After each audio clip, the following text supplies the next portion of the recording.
pesantren dulu anak-anak. Dan kesempatan yang baik ini kita bermohon kepada Allah, semoga kita istiqomah.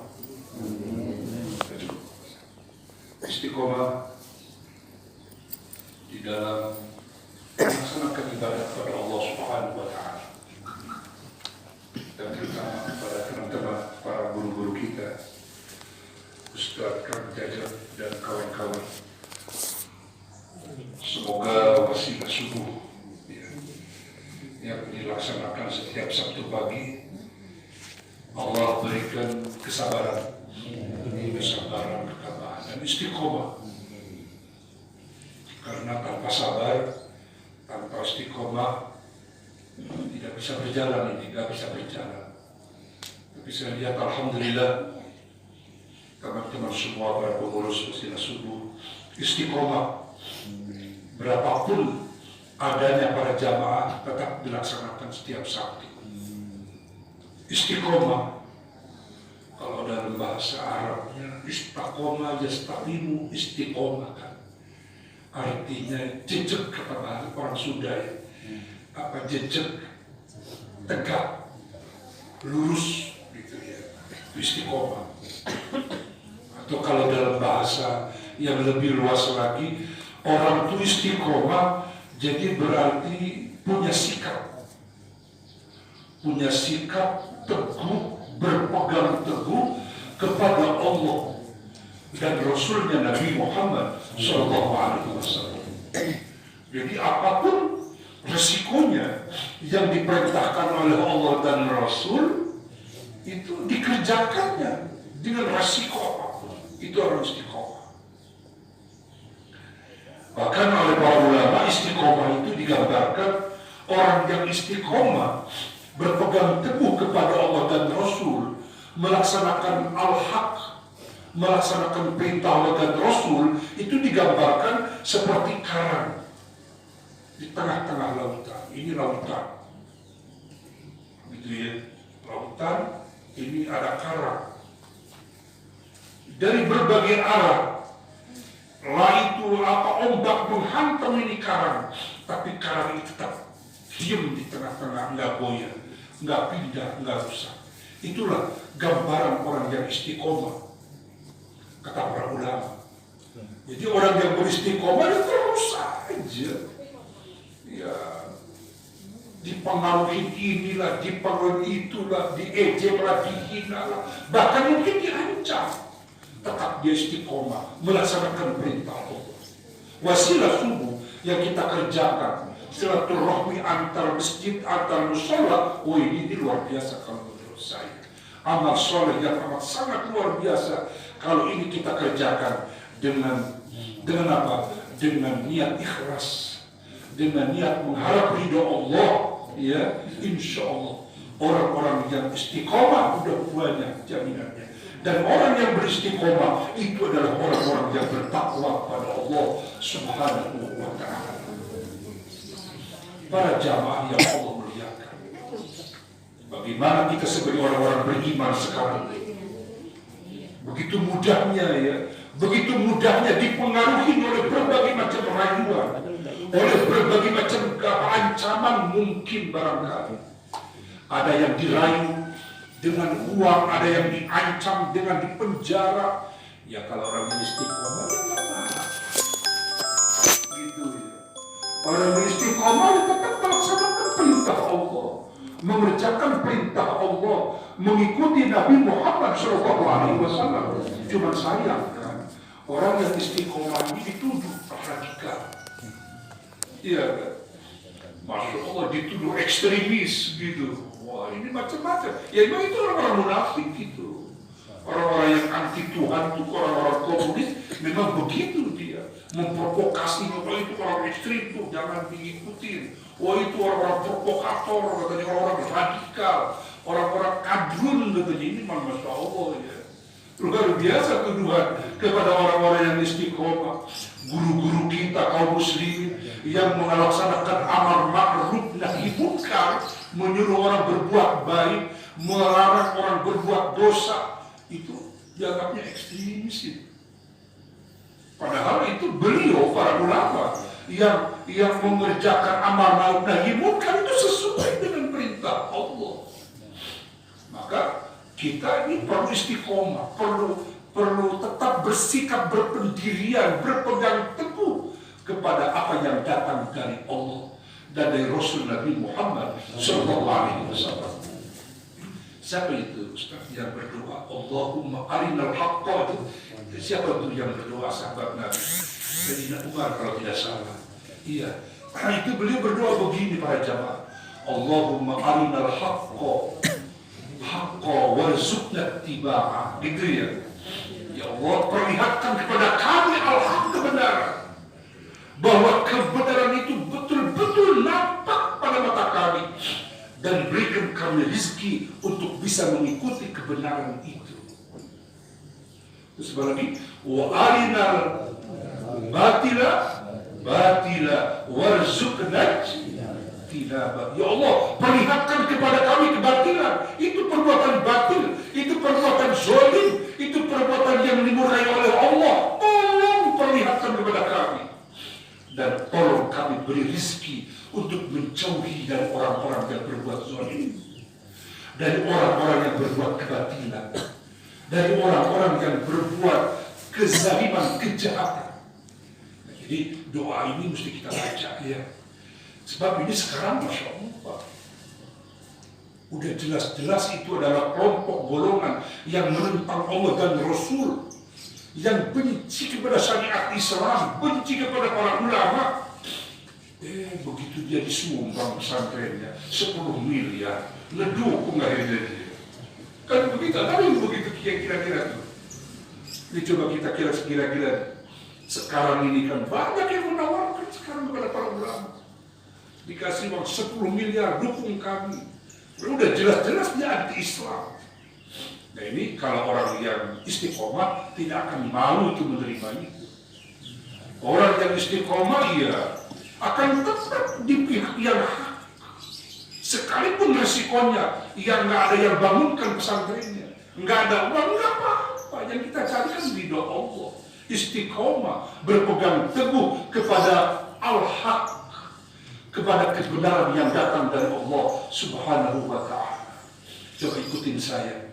Ini doa mesti kita baca ini setiap saat. Bismillahirrahmanirrahim. Bismillahirrahmanirrahim. Allahumma arinal haqqa warzuqna ittiba'ah wa arinal batila warzuqna ijtinabah. Allahumma arinal haqqa warzuqna ittiba'ah wa arinal batila warzuqna ijtinabah. Allahumma arinal haqqa warzuqna ittiba'ah wa arinal batila warzuqna ijtinabah. Itu artinya Allahumma arinal haqqa, ya Allah, perlihatkan kepada kami biar jelas bahwa ini hak, ini kebenaran, ini kami harus mengikutinya, kami mesti melaksanakannya, kami harus membelanya gitu. Dan beri rezeki kami agar kami bisa membela itu kebenaran, bisa mengamalkan itu kebenaran apapun resikonya gitu. Ini kalau orang muda punya hati seperti itu luar biasa gitu. Walina batila, ya Allah, perlihatkan kepada kami kebatilan. Bahwa itu benar batil, bahwa itu benar zalim, bahwa itu adalah dimurkai oleh Allah. Warzuqna ijtinabah. Berikan kami rezeki ya Allah agar kami bisa menjauhinya. Hadirin para jamaah yang Allah muliakan, saya teringat ini baginda Nabi Muhammad SAW. Itu Nabi luar biasa istiqomahnya, apapun resikonya. Sampai kan Nabi ini berdakwah di Makkah berapa tahun? 13 13 tahun ya Ustaz ya. Kurang lebih 13 tahun itu Nabi, Masya Allah. Berapa orang yang ikut Nabi Muhammad di Makkah? Yang ikut Nabi itu nggak sampai ratusan orang itu. Cuma puluhan orang doang yang iman sama Nabi Muhammad. Selama 13 tahun di Makkah beliau berdakwah agar beribadah hanya menyembah kepada Allah. Masya Allah, itu ancaman kepada Nabi, rayuan kepada Nabi luar biasa. Ada ancaman kepada Nabi, ada rayuan. Apa rayuannya?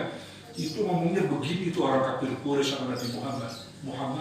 Muhammad, paman Nabi masa namanya pamannya? Abu Thalib. Abu Thalib itu keponakanmu, tolong. Jangan dakwah terus, jangan menghina Tuhan kami di Ka'bah itu.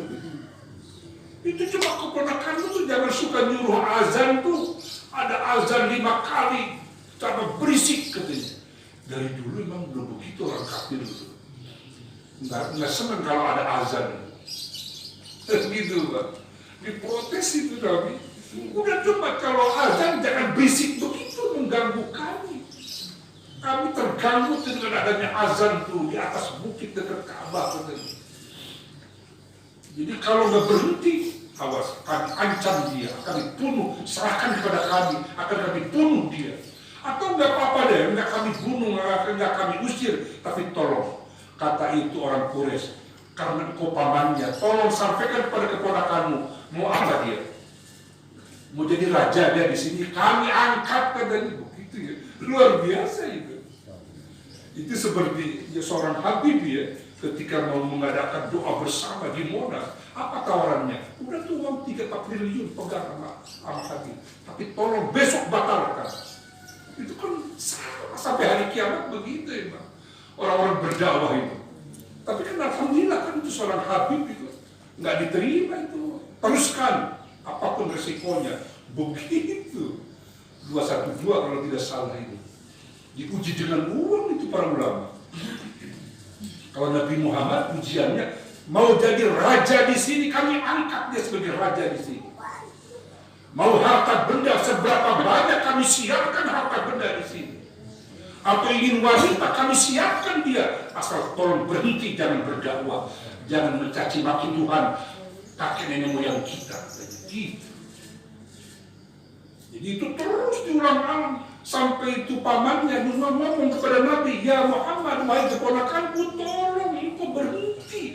Aku udah nggak sanggup ini menjaga kamu.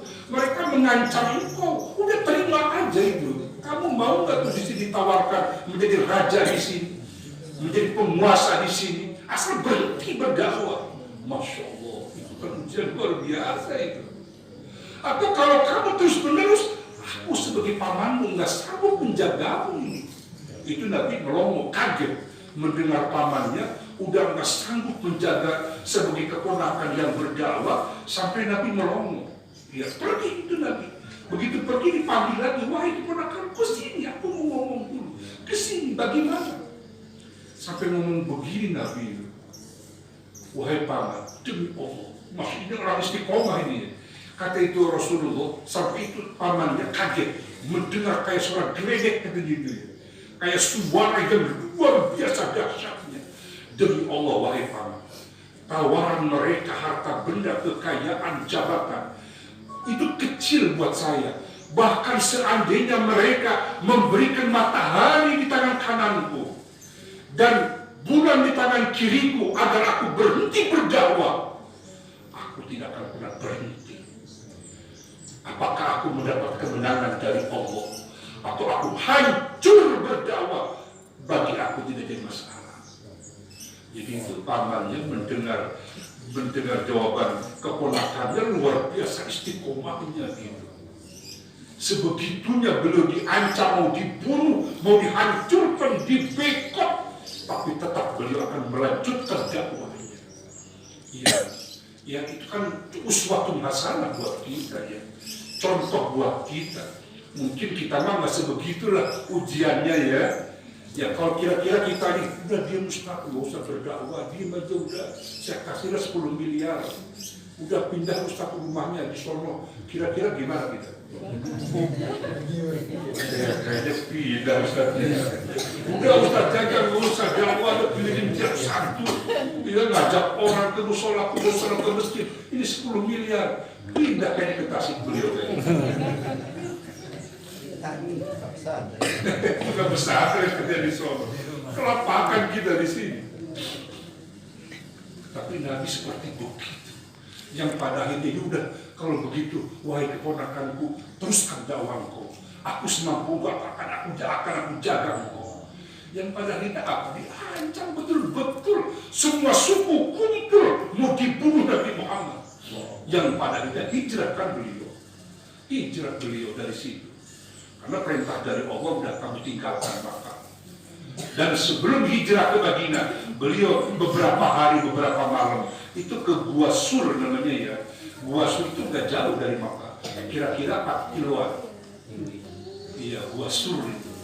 Di situ beliau bermalam dulu dengan Abu Bakar Siddiq sebelum pergi ke Madinah. Ada Gua Hiro, kalau Gua Hiro itu Jabal Nur, gunung-gunung yang bercahaya itu. Itu 12 kilo dari Makkah, itu jauh. Di mana tempat itu, tempat di mana baginda Nabi Muhammad Shallallahu Alaihi Wasallam suka bertahan, suka menyendiri di situ beliau, mendapatkan wahyu yang pertama surah Al-Alaq itu kan. Nah disitulah baginda Nabi Muhammad Shallallahu Alaihi Wasallam. Jadi hadirin para jamaah yang Allah muliakan, semoga kita istiqomah ya, semoga kita istiqomah terus kita beribadah kepada Allah. Seperti apapun keadaan kita, tetap kita beribadah kepada Allah Subhanahu wa Ta'ala. Terutama sholat 5 waktu dengan berjamaah. Insya Allah. Sekarang ini udah banyak orang berkata hati-hati Ustaz. Hati-hati besok 2023 mungkin Desember udah mulai terasa ini. Terjadi krisis yang luar biasa. Ya takut kita sebagai manusia. Tapi kita sebagai orang yang beriman ya udah punya pegangan gitu. May yattaqillaha yaj'al lahu makhraja wa yarzuqhu min haitsu la yahtasib. Barang siapa yang bertakwa kepada Allah, yaj'al lahu makhraja, Allah akan memberikan kepadanya makhraja, jalan keluar. Ada aja orang yang beriman, yang bertakwa, yang istiqomah, ada aja jalan keluar dari Allah, alternatif dari Allah, solusi dari Allah, asal kita menjadi orang yang bertakwa. Orang yang istiqomah beribadah kepada Allah, dia orang yang bertakwa kepada Allah. Oleh Allah akan diberikan solusi hidupnya gitu kata Allah. Bahkan di ujung ayat berikutnya, wa yarzuqhu min haitsu la yahtasib. Dan Allah akan memberikan rezeki kepada orang beriman yang bertakwa, yang istiqomah, min haitsu la yahtasib, rezeki yang gak disangka-sangka. Jadi menghadapi krisis ini krisis yang benar juga. Memang kita lihat mengikuti informasi Eropa udah terjadi Pak, udah terjadi PHK besar-besaran Pak. Itu pabrik kolek itu Pak, bangkrut nggak bisa bayar karyawan Pak. Di Eropa tuh udah mapan ekonominya. Bagaimana negara kita yang ekonominya nggak mapan ini, Masya Allah, akan besar-besaran terjadi di PHK oleh pabrik-pabrik karena nggak mampu bayar Pak. Karena uang dolar begitu cepatnya dia naik, sementara uang kita rendah nilainya, Masya Allah. Nah sekali lagi bagi kita orang yang bertakwa nggak usah takut, nggak usah khawatir. Yang kita takutin hanya Allah Subhanahu wa Ta'ala. Dekatkan diri kita kepada Allah. Tolong pesan dari saya, sholat 5 waktu di awal waktu dengan berjamaah. Saya sering menyampaikan tentang ini, karena ini yang prinsip. Ini yang prinsip. Saya nggak bosan-bosan mengingatkan para jamaah, tolong sholat 5 waktu berjamaah. Saya sampaikan dalam hadis, ta'ayul amal habu ilallah. Ya Rasul, amal apa yang paling dicintai oleh Allah? Apa kata Rasul? As-salatu ala waktiha, sholat di awal waktu berjamaah, itu aja kuncinya. Apalagi ya Rasul, ayul amal habu ilallah, amal apa yang dicintai oleh Allah? Adalah birrul walidain, berbuat baik kepada kedua orang tua. Kita yang punya orang tua, tolong orang tua kita dirawat oleh kita. diperhatikan oleh kita. Emang yang ngasih susu, yang membesarkan kita, yang membiayai kita menjadi orang berilmu, emang siapa? Istri kita, orang tua kita itu. Bahkan orang tua kita memberi warisan kepada kita, memberikan bimbingan dan bosan kepada kita. Muliakan mereka. Kalau itu dimuliakan mereka, insya Allah kita dicintai oleh Allah. Kalau dicintai oleh Allah, boleh mereka krisis orang-orang kafir, tapi orang yang beriman, yang bertakwa, yang mengerjakan sholat 5 waktu akan dicintai oleh Allah Subhanahu wa Ta'ala. Ini pegangan buat kita, orang yang bertakwa. Semakin terjadi krisis, andai kata benar terjadi negeri kita, semakin dekatkan, ramaikan musola masjid, azan 5 waktu, sholat berjamaah. Ayo ajak keluarga kita untuk beribadah menyembah Allah, ruku sujud 5 kali minimal yang baik. Itulah para hadirin rahimakumullah. Ayo kita istiqomah terus, jangan bosan, jangan jenuh, jangan terbebani. Ini kewajiban kita karena kita diciptakan oleh Allah, dihidupkan oleh Allah Subhanahu wa Ta'ala. Ada firman Allah yang berkata dalam Al-Quran, A'udzubillahi minasyaitonirrajim. Qul innama ana basyarun mithlukum yuha ilayya annama ilahukum wahid wastaqimu ilaihi wastaghfiruh. Ini perintah Allah. Katakan oleh Nabi Muhammad, sesungguhnya aku ini manusia seperti kalian, kata Allah. Ucapkan oleh kamu, saya manusia seperti kalian, tidur, makan, ke pasar, punya istri seperti kalian. Cuma saya diberi wahyu oleh Allah. Jadi kelebihan baginda Nabi, beliau oleh Allah diberi wahyu. Nah, kata Allah, wastaqimu ilaihi, beristiqomahlah kepada Allah. Masya Allah. Ayo beristiqomah, berpegang teguh kepada Allah dan Rasulnya Nabi Muhammad Sallallahu Alaihi Wasallam. Wastaghfiruh, dan mohon ampunlah kepada Allah Subhanahu wa Ta'ala. Ayo masukkan ke dalam hati kita. Jadi menghadapi berbagai macam persoalan hidup yang begitu berat. Sekarang dunia terjadi krisis karena memang seperti itulah keadaannya. Maka kita sebagai orang-orang beriman mantapkan iman kita kepada Allah. Pernah sahabat Nabi bertanya, ya Rasul, tolong saya ajarkan sesuatu yang cukup dari engkau, tidak perlu aku minta kepada yang lain. Apa kata Rasul? Qul amantu billah summa istaqim, gitu katanya. Kalau engkau ingin mendapat jawaban dari saya yang memuaskan, katakan olehmu, amantu billah, aku iman kepada Allah. Iman kepada Allah.